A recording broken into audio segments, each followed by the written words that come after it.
తినే అన్నంలో మనం ఏమైనా మట్టి చల్లుకొని వెళ్తున్నామా, ఏదో ఆశపడి హైదరాబాదు ఇట్లా రమ్మంటున్నారు అనిల్ గారు, వెళ్తే మనకు వర్కౌట్ అవుతుందా, అసలు మనం ఏమన్నా ఉండగలమా, నిలబడగలమా అని ఒక భయం వేసింది. చాలా తర్జన పడ్డా నేను.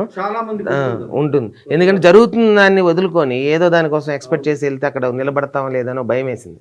భయం వేసిన తర్వాత మళ్ళీ మా మిస్సెస్ నాకు అక్కడ సపోర్ట్ ఏంటంటే, లేదండి ఇప్పుడు ప్రోగ్రామ్స్ ఎక్కడికి వెళ్ళినా మీరు ఎందుకంటే ఆల్రెడీ ఎస్టాబ్లిష్ 27 సంవత్సరాల నుంచి చేస్తున్నారు, దగ్గర 5,000 ప్రదర్శనలు పైన చేశాను ఇప్పటికీ నేను. సో మీరు అందరికీ తెలుసు ఈవెంట్ పరంగా, సో ఎక్కడున్న ఫోన్లు వస్తాయి, మీరు వెళ్తారు. కాకపోతే అవకాశాలు మళ్ళీ రావు. ఇప్పుడు మీరు టైటిల్ విన్ అయ్యారు, ఇప్పుడు కొద్దిగా ఒక సర్కిల్ ఏర్పడింది, ఆయనంతటా ఆయనే పిలిచారు మిమ్మల్ని రమ్మని. వెళ్తే ఏది రాసి పెట్టిందో దీని నుంచి ఎక్కడికి లింక్ ఉందో మనకు తెలియదు. సో ప్రయత్నం చేయటం తప్పలేదు, ఒక 2 years చూద్దాం.